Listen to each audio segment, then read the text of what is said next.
Good morning. Well, that was a little lackluster. Good morning. Good to see everyone here this morning. And I'm just so grateful for your presence as we begin this new semester. So as Allison said, our theme for this year for Newman Lumen is dreaming. And so I'm happy to be able to offer some thoughts on the type of life that I am dreaming of for myself, for those I love, and for all of us. So I've been thinking a lot about resilience lately. Resilience has been a buzzword in self-help circles, bleeding over into our conversations in higher ed, the corporate world, and almost everywhere else in between. However, resilience sometimes comes at great cost, exacting a toll on bodies, on souls, on the mental health of those who are forced to absolve, to forgive, to love, to forget, to move on despite. It's often difficult for those of us who are constantly doing and constantly going to embrace the idea that caring for ourselves is not weakness, but is necessary work. As in the quote from Audre Lorde, "Caring for myself is not self-indulgence, it is self-preservation." My dream for all of us is to move beyond resilience, and I have come to believe that one way to do so is to examine resilience from another angle, looking at the role of mission and purpose. And it's worth looking at how to move beyond the constant treading of water that resilience entails, because it is almost impossible to carry on from day to day in the world without a sense of sometimes being shell-shocked. No matter where you fall on the religious or the political spectrum, however you find yourself thinking about ideological issues, most would agree that right now it feels as if this country, in fact, the world at large, is in flux. We are in the midst of a global pandemic that is taking lives and pulling at the seams of the structures and the rituals and the systems that we hold dear. We are witnessing the devastating and perhaps irreversible effects of climate change.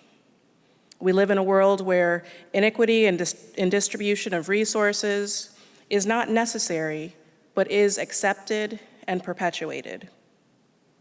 And I know, speaking for myself, I sometimes don't deal well with the struggle and the assault of the almost daily reminders of how small I am in relation to some of these issues. So I find ways to help myself remember that every single generation has had its seemingly insurmountable issues that it has had to deal with. And my mind will often return to one of my favorite songs by Sweet Honey in the Rock, a rendition of a favorite song of struggle during the civil rights movement. We shall not be moved. We shall not be moved. I'm not gonna sing it, you wouldn't like that. We shall not be moved. Just like a tree planted by the waters, we shall not be moved. Now, this was one of many songs that were anthems of the movement to create a just society for all of us, regardless of our differences. And so, drawing from the spirit of this song that framed a movement, I would like to bring you a short reading taken from Hebrew Scriptures, the book of Jeremiah 17, where it talks about the gifts that come to one whose faith is so strong that they will be like a tree planted by the water, that sends out its roots by the stream. It does not fear when heat comes. Its leaves are always green. It has no worries in a year of drought and never fails to bear fruit. As we face the rising numbers of COVID cases in the world, the inequity of vaccine distribution, and the fear and mental health challenges of facing this threat for the last year and a half, or as we attempt to navigate life in a country that more and more seems to embrace hate rather than love, the question is, how do we become unmovable, fruitful, like that tree in the text that I just read? Quick story. In the fall of 2011, I was new to the East Coast.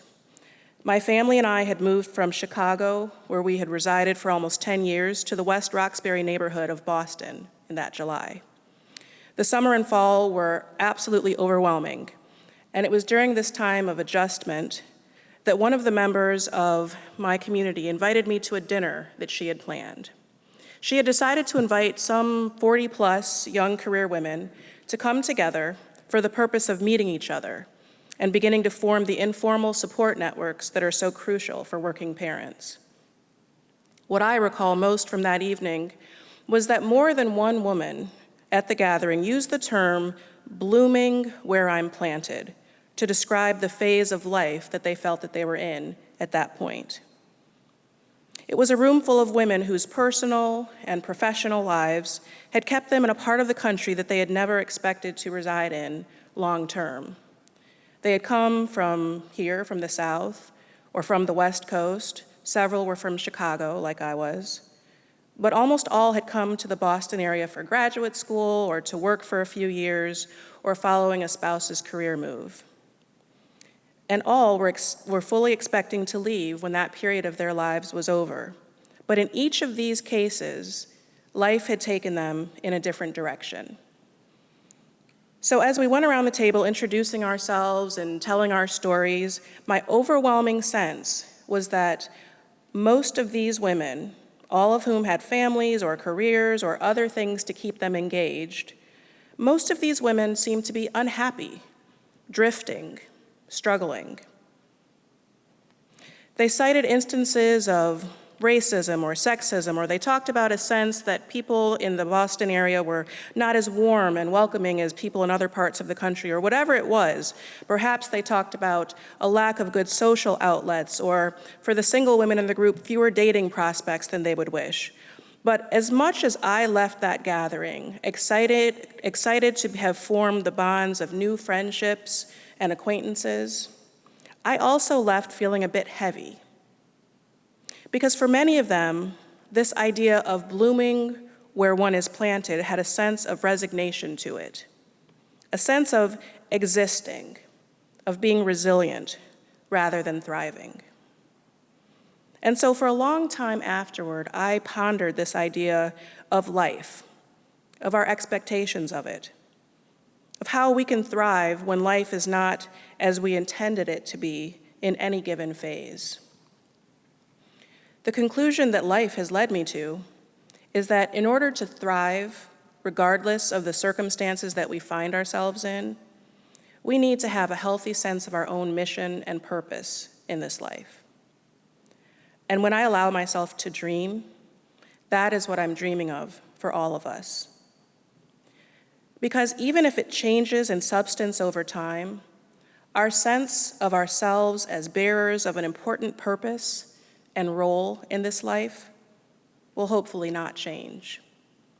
Though we may struggle, we all will, with friendships, family relationships, academic or professional demands, even when we are not where we want to be in life, whether physically, mentally, financially, spiritually, relationally, or otherwise, we can all still become like that tree that is planted by the waterside, blossoming and bearing fruit in every circumstance by remembering our purpose and understanding what our greater sense of mission is. As written by John Pavlovitz, the sense of mission, of purpose, not only gives us joy and connectedness, but also gives us a sense of rootedness when the storms of life are blowing. So no matter what your story is, however you happen to have arrived here at Elon, you can become deeply rooted. You can anchor yourself in this place, in this community, by directing your actions toward helping it to become a better and kinder place. We can become those people who are like trees planted by streams of water, growing our roots not only deep, but wide, seeking experiences that will form us into strong, spiritually and emotionally healthy community members that will be able to affect change on a wide scale. Just as we know that it is the strong and healthy tree with deep roots that yields good fruit, yielding its fruit in season and whose leaf does not wither, going back to the text that I read earlier, Our mission is to produce good fruit in this place where we're anchored, this place where our feet are planted. But to be clear, none of us can ever know where it is that life is going to take us. We may be called one day to move clear across the country, to take up a new mission, and to have a different purpose. Trees can be transplanted, and so can we. And if this happens, our resilience allows us to grow our roots long and deep and strong again, and to make it our mission to once again bear good fruit, wherever it is that life takes us. Remembering always, in the words of an unknown author, at the end of this day, the world will either be a more or less kind, compassionate, and loving place because of your presence, your move. And I'm going to repeat that. At the end of this day, the world will either be a more or less kind, compassionate, and loving place because of your presence, your move. Today, I am dreaming of a strong community, rooted in aspirations toward the greater good. Today, I am dreaming of each of us embracing our mission and our purpose and moving beyond resilience to thriving. Amen.